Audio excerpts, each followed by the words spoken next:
నమస్తే సార్. నమస్తే సార్. మా నేచర్ మెడిటేషన్ ఛానల్ మీకు స్వాగతం పలుకుతుందండి. అండి.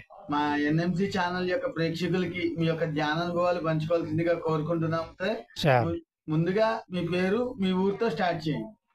నా పేరు అల్లం బాలకోట అండి, ఓకే. నల్లూరు అండి. ఏమండి, ఆయ్. నేను ఈ జ్ఞానంలో ఎప్పుడు దిగానో నాకే గుర్తులేదండి. మా లీలగారికి అని ఓకే. నాకు గుర్తుండదు.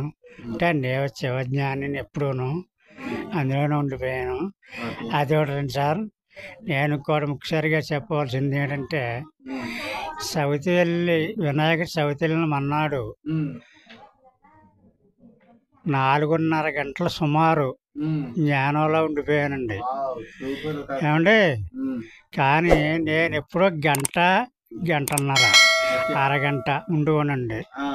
అలాంటిది 4:30 గంటల సుమారు అయిపోయిందండి, కానీ లేగలేదండి. అద్భుతం మాస్టర్, చాలా. అయితే అండి, మా వాళ్ళు ఏంటి చచ్చిపోయాడా, ఏంటి మార్పు అని అలాగే ఇలాగా ఊపేసేవారండి. ఉమ్.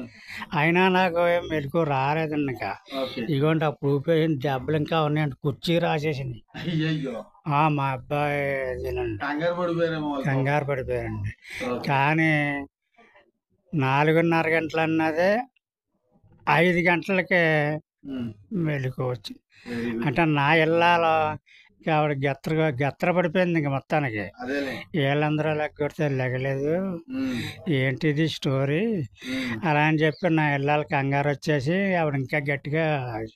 అదేలే. అప్పుడు ఇదిగో మా లీలగారు అదేనేమో ఎవరు క్లాస్కి వెళ్ళారు, ఓకే. వెళ్ళారు. అది అలా జరిగిందండి. ఓకే. నేను చెప్పవలసిన విషయం ఏంటంటే అండి, ఉమ్. నేను శివజ్ఞాన్ని శివజాపం చేస్తాను, అన్నీ చేస్తాను. ఓకే. ఏమండి, ఉమ్.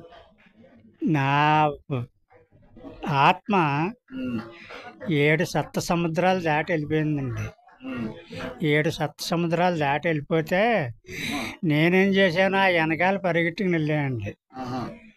3 సప్త సముద్రాలు నీటి మీద నడిచి వెళ్ళాయండి. వావ్, అద్భుతం. నీటి మీద అంటే నీటి మీద నడక ఎలా తెలిసింది, యేసుబాబు నడిచాడండి. ఉమ్.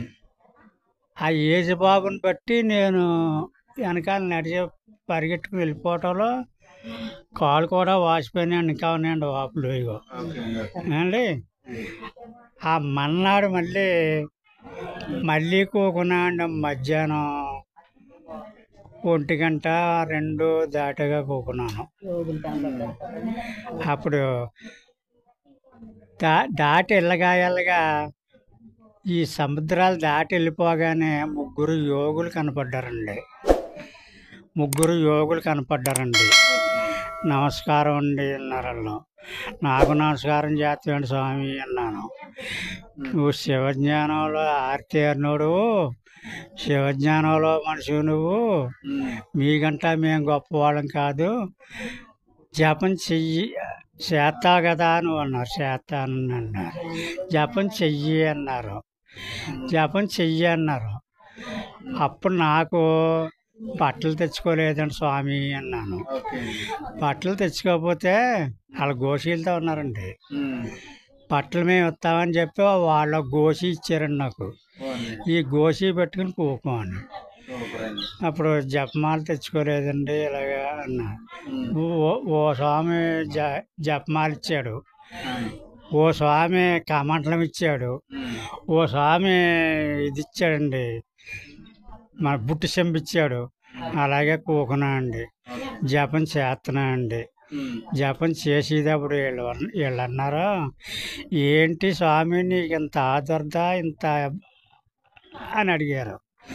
అడిగితే నాకు వెనకాల చాలా జంజాటం ఉందండి, మనవలో పిల్లలు కోడళ్ళు కొడుకులు మొత్తం ఉన్నారండి, వాళ్ళని వదిలి రాలేకపోతున్నానండి అని చెప్పి అన్నాడు. అప్పుడు ఆయన అన్నారండి, యోగులు నేను నీ ఓడమే, కానీ వాళ్ళు నా వాళ్ళు, వీళ్ళు నీ వాళ్ళు, వీళ్ళు మనోళ్ళు, ఈ ఆశ ఎప్పుడు పెట్టుకోకు. నువ్వు నీకు నువ్వే ఉద్ధరించుకో, నీకు నువ్వే కాపాడుకో, మా ఆత్మ నువ్వే అని ఇవన్నీ చెప్పొచ్చాను. ఆ బలంగా ఇప్పుడు మాల ఇచ్చారు కదండి, ఆయ్. ఈ ఎన్ని పూసలు అని అడిగారండి. ఆ, నేను ఎప్పుడు చేసేది 108 పూసలండి. 108 పూసలండి అన్నాను. అది నువ్వెలా చెప్పగలదు అన్నావు. నేను చేసేది ఐదండి అన్నాను. నేను చేసేది ఐదండి, 108 పూసలు తులసిమాలతో చేస్తానండి డైలీని అన్నాను. సరే బాగుంది, నువ్వు 106 పూసల్లో లెక్కెట్టేటప్పటికి నీ ఆత్మ నీ దగ్గరికి వస్తుంది, అలా కోకుని జపం చేయన్నారు. సరే 106 పూసలు లెక్క అయిపోయిందండి. 107వ పూస దగ్గరికి వచ్చిన నాట అప్పుడు ఇంత లావు మంటతో అంత ఎత్తి మీద వచ్చి శరీరం అంతా పాకేసిందండి వెలుగు. అప్పుడు నేనండి నా ఉత్సాహాన్ని నేనే మైమరిచిపోయానండి.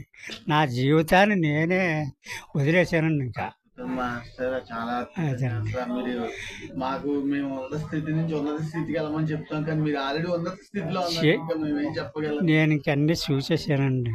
అదే నా వయసు గ్రేట్ పిరమిడ్ నా వయసు 80 అండి. అదే ఎంతో అద్భుతంగా మీ విలువైన సమయాన్ని మా నేచర్ మెడిటేషన్ చాలా 20 రాజులు శ్రీశైలం వెళ్ళాండి. ఓకే. ఓసారి కాశీ వెళ్ళాండి. 5 సార్లు మంత్రాలయం వెళ్ళండి. శివకోట రాశానండి, 1 కోట అయిపోయింది. 2వ కోట మొదలెట్టాను. ఓకే అండి. అది మీ అందరి సహారం వల్ల ఓకే సార్. ఈ యొక్క విలువైన సమయాన్ని మన ఛానల్ వారికి కేటాయించి మంచి అనుభవాలు పంచుకున్నందుకు మా నేచర్ మెడిటేషన్ ఛానల్ తరఫు నుంచి ధన్యవాదాలు. పత్రిజీ గారికి కుదరచట్లండి.